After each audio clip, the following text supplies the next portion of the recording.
In 1992's Goof Troop, we were introduced to a brand new Disney character, who would go on to become a longtime fan favourite, Max Goof, son of Goofy. But did you know that Max spawned from a character introduced in the Goofy cartoons way back in the 1950s, Goofy Jr.? In this video, we celebrate Max Goof as I explore his history, inception, and evolution over 7 decades. In this edition of Cartoon Evolutions Explaining Disney. In 1932's Mickey's Review, the character of Dippy Dog made his debut. This large, gangly, anthropomorphic dog-like character quickly became a regular support to Mickey Mouse, joining his regular roster of pals. Soon, Dippy took on the moniker of the Goof, and over the following years, his popularity rose substantially. In 1938, he featured in his first starring role, headlining Polar Trappers, alongside Donald Duck. It was here where he was finally rechristened Goofy, and across the next decade, he became a fundamental part of Walt Disney's cartoons. Not only did he star alongside Mickey and Donald in scores of shorts, but headlined many of his own, most notably the iconic How To series. By the 1950s, however, Goofy's shtick was wearing thin. Comedy was changing along with audience appetites. Walt believed Goofy had lost his personality as he became drowned out in a crowd of extras, and personally requested major changes be made. As a result, many of Goofy's more prominent comedic design elements were toned down. His buck teeth were minimized and his long floppy ears removed. His eyes grew bigger and rounder. His oversized, baggy, casual wear made way for more formal attire and business suits. Goofy now resembled a zany, stylized human, in effort to move him away from Walt's other funny animal characters. As such, Goofy was also given a brand new persona and name, George Geef, a rather humanized everyman, a husband and father living in suburbia. Along for the ride, 2 new characters were introduced to the Goofy cartoons, his nameless and faceless human wife and his son, Goofy Jr. Goofy Jr. was introduced in 1951's Fathers Are People. The first scene sees Goofy burst into his office building announcing, "Hey fellas! I'm a father!" While the remainder of the cartoon sees him struggling with his new duties, doing the washing up, hanging out the clothes, changing nappies, attempting to bond with his son, and warring with the neighbour. This premise may seem quite familiar, as we'll soon see. As part of the effort to humanize Goofy, Goofy Jr. was depicted in a very human design, with the exception of some dog-like facial features and a large mop of red hair. The following decade's worth of Goofy cartoons followed the wacky adventures of George Geef, somewhat of a hybrid of classic Goofy tomfoolery and continued how-to adventures. Goofy Jr. appeared in 5 cartoons between 1951 and 1953, across which he was voiced by 2 animation legends, Bobby Driscoll and June Foray. In 1952's Father's Lion, the antics continued as Goofy takes Jr. on a father-son camping trip where he disastrously attempts to teach him to hunt. In 1953's Father's Day Off, Goofy is left to run the house when Mrs. Geef goes out. Here he attempts to juggle chores while Jr., referred to here as George, runs amok, drawing on the walls, breaking windows and getting sucked into the vacuum cleaner. And in 1953's Father's Weekend, Goofy once more attempts a disastrous bonding adventure with Jr. Another notable appearance is in 1952's Western-inspired Two Gun Goofy, in which Goofy goes up against regular Mickey and Donald antagonist and future Goof neighbour, Pete. Here, Jr. makes a very brief cameo. In 1953, following this largely unsuccessful revitalization, Goofy's cartoon series was brought to an end, the same year that Mickey Mouse was retired following a similar attempt to contemporize him. Along with Goofy, Goofy Jr. was removed from the spotlight. However, Walt found a place for his characters on television, with his stars making intermittent appearances on his Disneyland anthology series. In 1957's The Goofy Adventure Story, Jr. made a reappearance alongside his father, featuring in newly animated linking segments. This episode featured Goofy in his more recognizable earlier personality, regaling Jr. with stories of their ancestors. Together, the characters bond as we learn about the goofy clans of yore. In 1961, the pair made another appearance in the anthology series in A Salute to Father. Here though, Fathers Are People was simply featured with no new animation. In that same year, however, Goofy Jr. and Goofy returned to theatrical animation in Goofy's first revival short, Aquamania.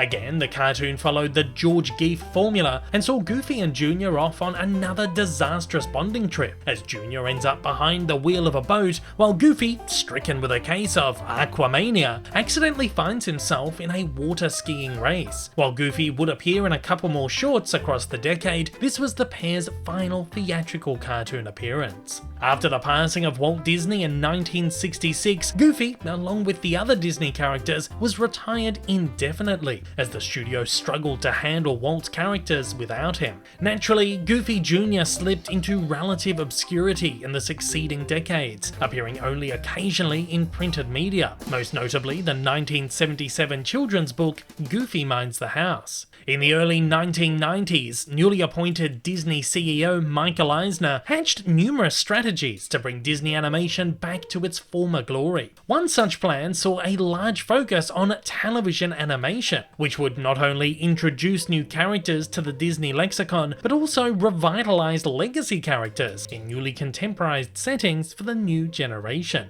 Programs like DuckTales, Chip 'n Dale Rescue Rangers, and Tailspin proved incredibly popular and returned former glory to a roster of Disney favourites. Disney next turned their eyes to the lovable Goof, who'd hardly appeared on the screen in the last 30 years. In line with the other Disney afternoon programs, Disney wanted to put a contemporary spin on Goofy, devising numerous ideas for his potential series. The earliest idea saw Goofy as the head scoutmaster of a Boy Scouts troop. Though the title Goof Troop spawned from the idea, Disney artists were non-committal on the relatively limited premise. Other ideas saw Goofy as a fire department captain fighting fires, a film noir private detective solving mysteries, and a swashbuckling pirate sailing the seven seas. An especially elaborate premise saw Goofy's adventures in Toontown, following the events of Who Framed Roger Rabbit. This idea was deemed near impossible, though likely led to the creation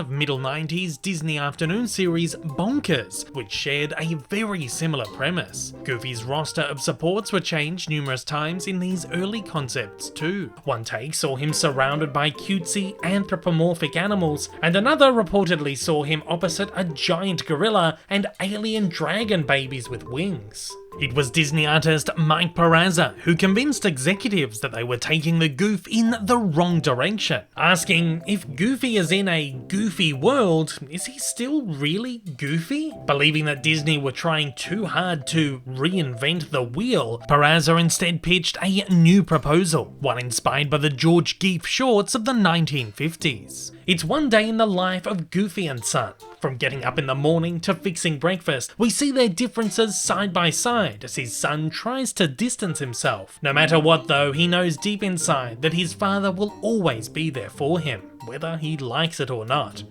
Executives loved the idea, and Perazza got to work developing Goof Troop. Naturally, this new concept brought Goofy Jr. back into the fold, though given the longer format of a series, his character had to be fleshed out a little. Perazza's spiel for the character reads: his son is an average kid dealing with many of the usual issues they face: peer pressure, young love, grades, school bullies, and so on. On top of all that, he has the zaniest, wackiest, goofiest dad to live down. No matter how insane the situations get though, they will always love each other. They're a family. Likewise, for narrative purposes, Goofy Jr. also needed a name, with production settling on Max Goof. Despite these deviations, early concept art sees Max designed similarly to Goofy Jr., slightly humanized with red hair. As Goof Troop returned Goofy to his earlier iconic 1940s dog-like design, Max's appearance ultimately shifted to conform with the style. He was now depicted as a younger version of Goofy, dog-like face with a large large muzzle, big oval nose, buck teeth, and long floppy ears. Additionally, his body was covered in black hair, and he was given classic cartoon gloves and Goofy-like baggy clothes. Max was also aged up, going from a toddler to an 11-year-old high school junior. Premiering in 1992, the entire 78-episode series of Goof Troop aired in first-run syndication, with weekly episodes airing on Disney Channel's Disney Afternoon block and weekend episodes airing on the ABC Saturday morning lineup. The series was praised by audiences and critics, earning 2 Daytime Emmy nominations. It not only brought a newfound popularity for Goofy, but turned Max into a 90s Disney icon. Goof Troop concluded with the Christmas special, Have Yourself a Goofy Little Christmas, which went on to become a Disney festive favourite. The series remained in syndication until 1996, becoming one of the most beloved Disney series of the era. The series' popularity led to a large merchandising boom, which saw the characters appear in numerous extended media. 3 comic strip series were published across various Disney magazines throughout the 1990s, Disney Adventures, The Disney Afternoon, and France's Le Journal de Mickey. And in 1993, Disney released Goof Troop the Game for the Super Nintendo Entertainment System, in which both Max and Goofy could be controlled as playable characters. Additionally, Max quickly entered the Disney parks, first appearing in 1992's World According to Goofy Parade and Mickey's Magical TV World Stage Show, which ran until 1996. In 1998, Max appeared as a costumed character in the Disney sing-along songs VHS tape Happy Haunting Party at Disneyland. Max was also a regular roaming meet and greet character at Disney parks throughout the decade. Max even cameoed in a 1993 episode of Disney Afternoon series Bonkers, in which Kenifke is watching an episode of Goof Troop.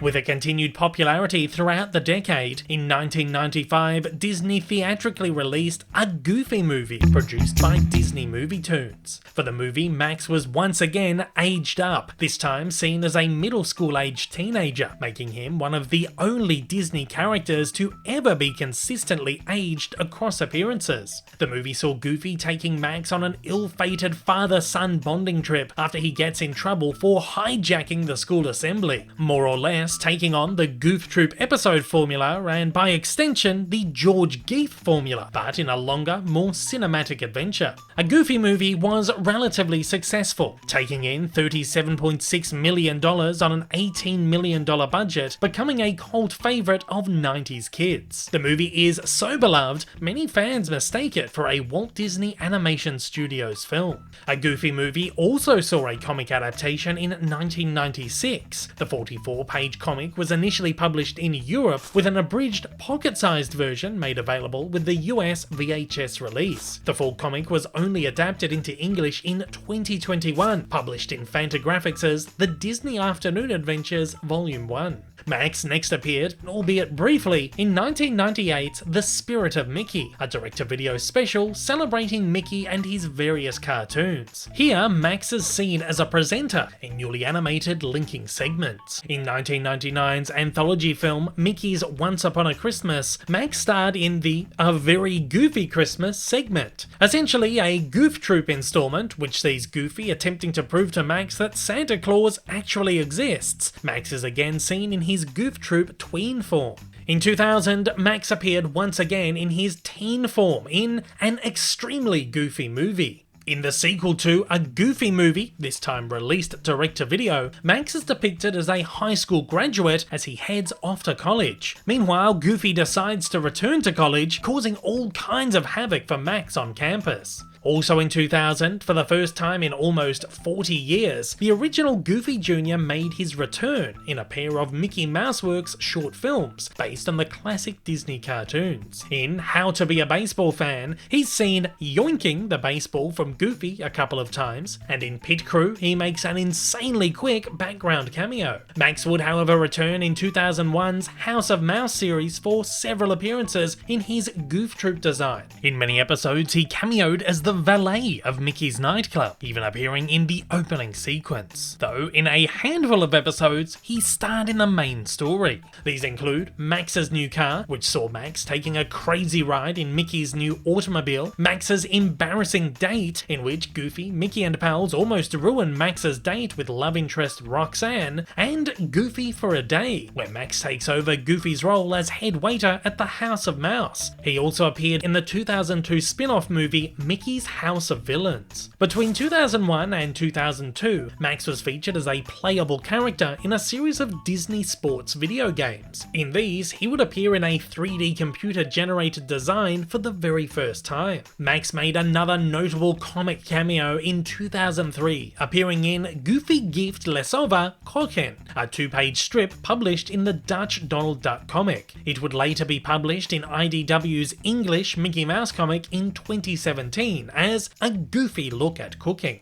In 2004, Max made his last major appearance in holiday anthology sequel Mickey's Twice Upon a Christmas. Much like the first film, Max and Goofy both star in a Goof Troop inspired cartoon short, Christmas Maximus, in which Goofy embarrassingly goes all out to impress Max's new girlfriend. Unlike Max's other cartoon appearances, this one was produced in 3D CG animation, marking his first and only appearance so far in a 3D cartoon. Additionally, Max appeared in the Mickey's Twice Upon a Christmas comic adaptation, giving a look at the cartoon had it been produced in 2D traditional animation. Since then, Max has only appeared sparingly in Disney TV and film productions and external media. In 2011, he cameoed in an issue of Boom Studios' Darkwing Duck comic in the background of a school flashback scene. In 2017, he was briefly seen in the Quack Pack episode of the DuckTales reboot, in a photograph that Goofy shows off to Donald. And in 2022's Chip 'n Dale Rescue Rangers live-action film, he appears on a billboard for a fake video game titled Disney Afternoon Fight Fest, starring numerous Disney Afternoon Block characters. Over this time, Max has largely been kept alive at the Disney parks, where he has made numerous appearances. Most notably, he gave an impromptu performance of the Goofy movie's Eye to Eye in the lobby of the Disney Wonder Cruise in 2016, and even starred in his own stage show Max Live at Disneyland Paris's 2018 Disney Fan Days event, where he performed a number of Goofy movie songs and hosted stage proceedings. As of 2023, following a recent attraction overhaul, Max is featured in various photographs on the walls of Goofy's Playhouse at Disneyland Anaheim. Goofy's How to Play Yard was also redesigned as Max's Play Fort. Max continues to see sporadic appearances at Disneyland Anaheim and Walt Disney World Orlando. However, he is a relative regular at Tokyo Disneyland, where he continually appears in meet and greets and stage performances, and where his immense popularity has even spawned a large collection of parks merchandise. Max has also recently appeared in a number of Disney games for mobile, 2016's Disney Emoji Blitz as an emoji icon, and 2 battle games, 2018's Disney Heroes Battle Mode and 2020's Disney Sorcerer's Arena, in both of which he again features as a playable character. Max is another example of a rather underutilized cartoon favourite, one who is well known to practically all Disney fans, but who finds himself used less and less in modern media. Hopefully someday soon, Max will make the major comeback he deserves. Goof Troop reboot, anyone?